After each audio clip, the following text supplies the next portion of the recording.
Well, it's been a wet, dreary few days here in Cumbria of late. Not the sort of weather really to go out and enjoy the fells, unless you're really into it for fitness purposes. But in this video, the weather's much better because we're going to be taking on Scafell, the second highest peak in the Lake District National Park, with the company of my good friend David Powell-Thompson. Some of the route goes off-piste in places, so hopefully you're good with navigation with a map and compass, or even an ordnance survey app on your phone. Make sure it's fully charged if you do. It's always best to have a paper map and compass with you, just in case, even though using a phone is a lot more convenient at times.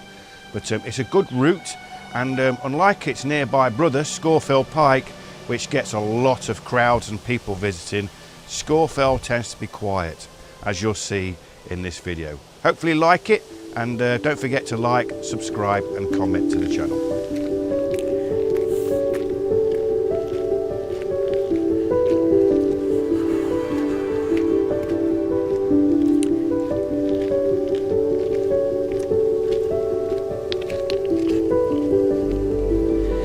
This is the route that goes from Wasdale Head through to Wasdale, past Burnmoor Tarn. It's an ancient route.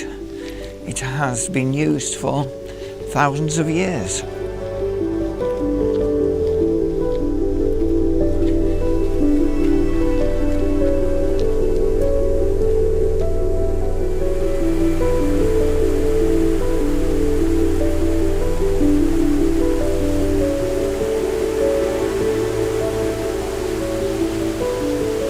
This delightful little bridge here that spans Groove Gill and Hollow Gill was built fairly recently. The man behind it was a National Park Ranger, Malcolm Guyat. I once questioned him about this bridge and he denied all knowledge of it. But eventually he did own up to being the man behind it. Whether he did all the work or not, I haven't been able to determine, but it's down to him.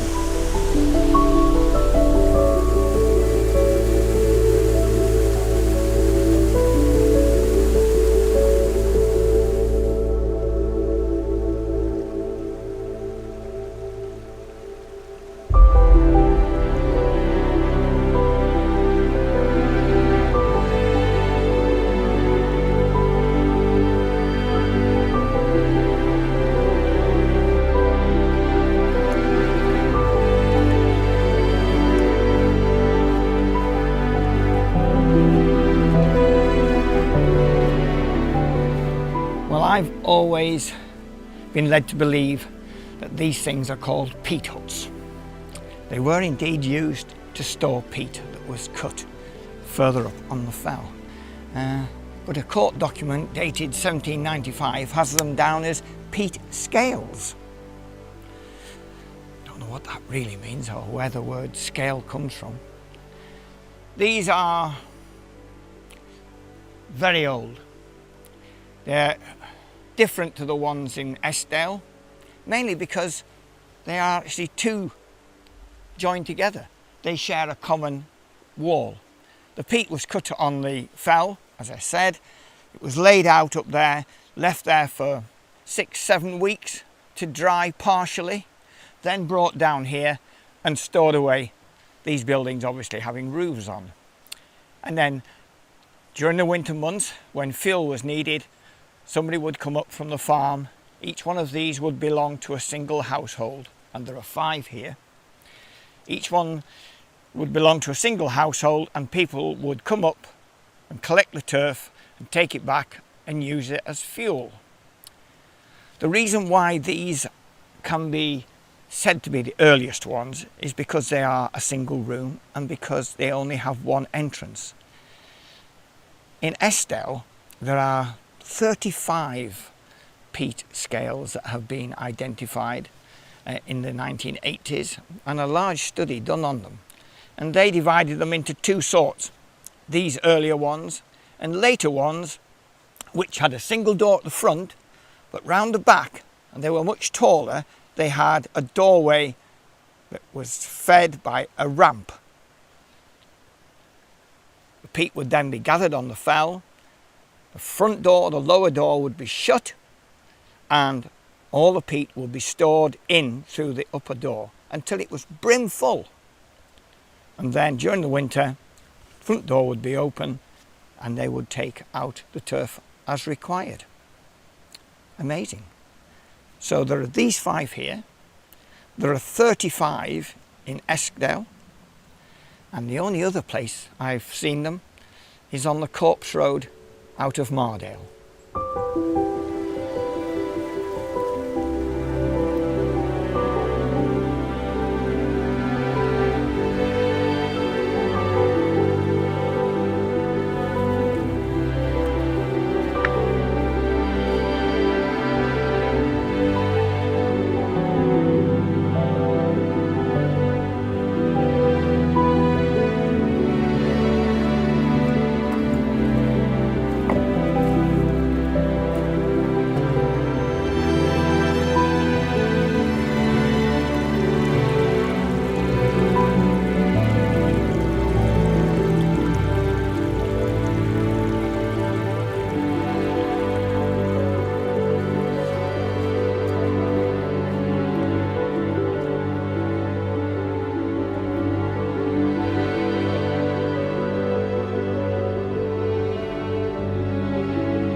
Well, this heap of stones, properly called a cairn, has been here a long, long time. Everybody seems to agree that it is Bronze Age and that it would have been made with stones, as you can see now, and turf. Whether it was a big heap, whether there was something inside it, nobody knows really.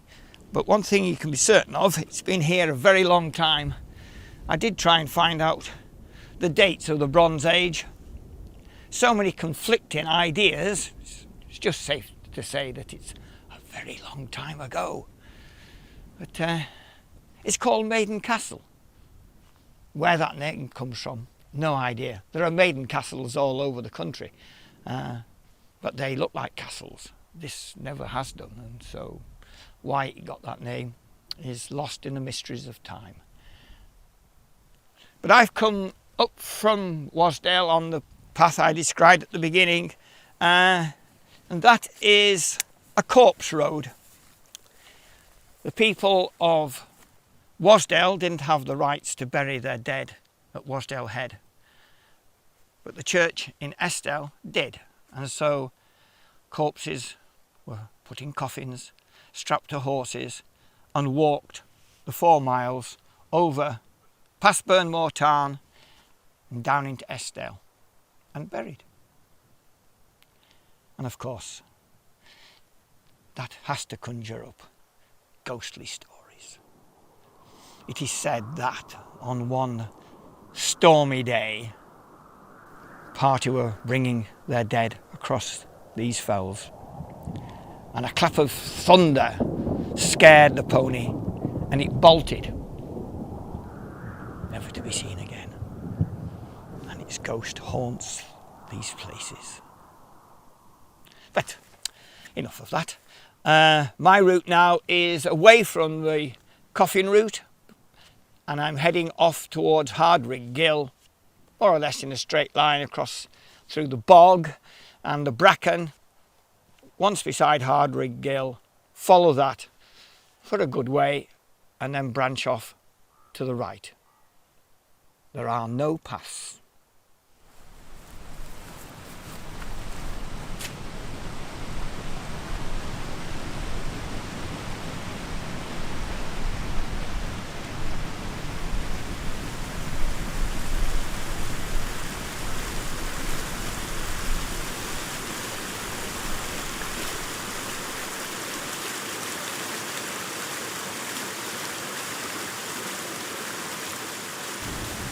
Well, it's nice just to sit here beside Rig Gill and just rest a while, because there is going to be some exertion in the next little part of the walk.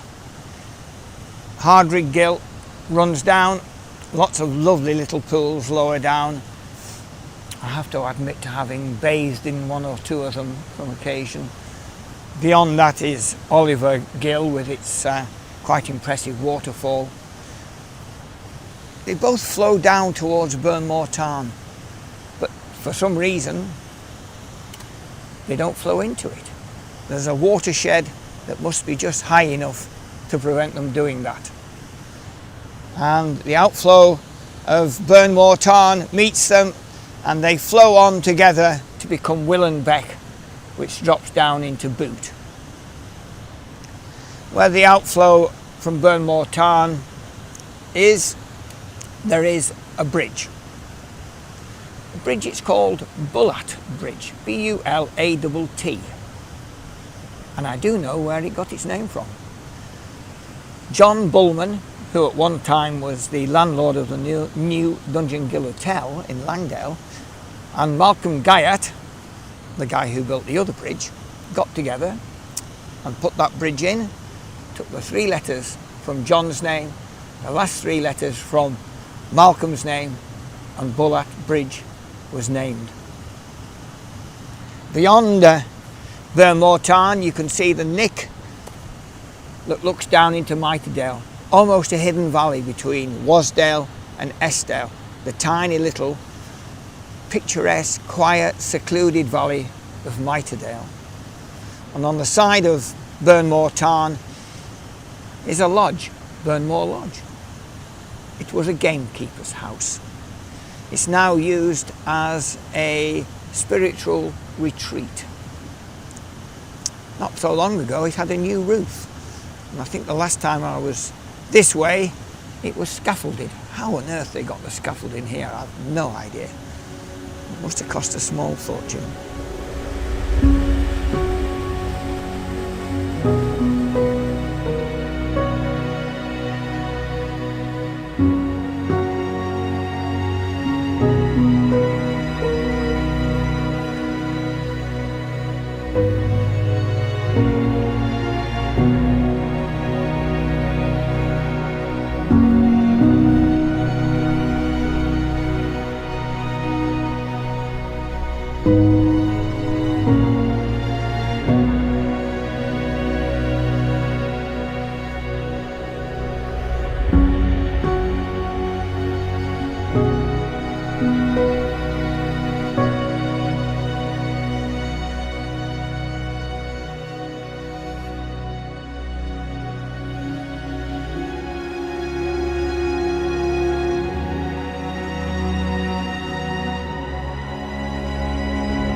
Well, the higher up I get, the colder it's getting. There's a bit of a nip in the air now.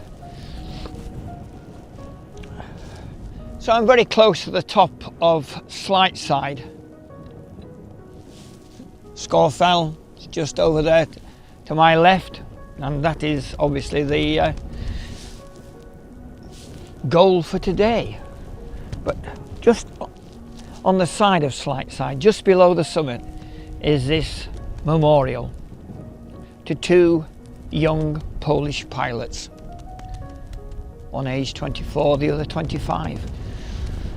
One of them had actually fought in the Battle of Britain. They were on a training flight. They'd come from RAF Unsworth and had been sent to fly across over Silleth, down the coast, and then back across to Unsworth. The weather forecast they had been given was wrong, and when they got to the Cumberland coast they encountered thick black cloud, and not really knowing exactly where they were, they went into a dive to try and get below the cloud and find a landmark that they could use to reorientate themselves, and in doing so they tragically flew straight into the side of the mountain at this point.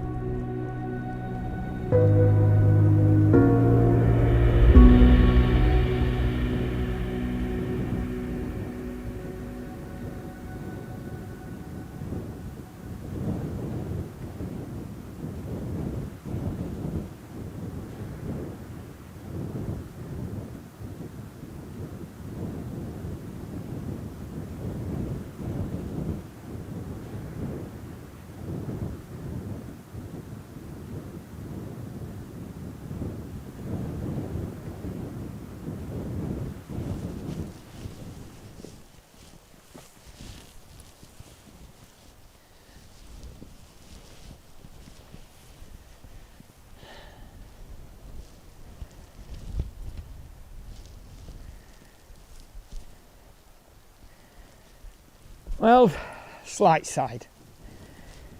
Wainwright describes it as a fine summit, one of his 6 finest. To be included on that list, it had to be a small, neat piece of naked rock, which is exactly what we have here, but also it had to have a good view. And this is one of the best views in Lakeland, the top of Wasdale. We've got Scafell Pike. That will be Eel Crag. Thinking it was Great End, but it's not, it's Eel Crag. Coming round, Esk Pike, Bow Fell, Crinkle Crags. In the distance there, Great Cars. Swirl How, just a little pimple just to the right of that. The dome in front of here would be Grey Friar. In front of us here, Hard Knot. In the far distance, Brimfell, the belly of Brimfell, and Coniston Old Man. Coming further right, of course, Dow Crag. This one just across here, Heart of Fell. Just wonderful, wonderful. Turn round, turn round. And in the far distance, wherever you are, there's always Black Combe. So the next thing to do now is to get safely down and onto Scafell.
Scafell, 3,162 feet above sea level, and I'm the only person here, apart from the man who's holding the camera, of course. But it's been perfect. Look across to Scafell Pike and it's crowded. Can't say I haven't seen anybody all day, because that wouldn't be true, but I haven't had to share a summit, and it looks like I'm not going to have to share a route down. I'm going down the old Victorian route, because to go across to Scafell Pike from here is a bit of a pain, to be perfectly honest. You've got the Fox's Tarn route, which is damp and slippery and horrible. You've got Lord's Rake, which is stony, steep and horrible. And you've got Broadstand, which is downright dangerous. So before I do follow the Victorian ladies down their dedicated path, I'm going to go and have a little mooch about on the summit.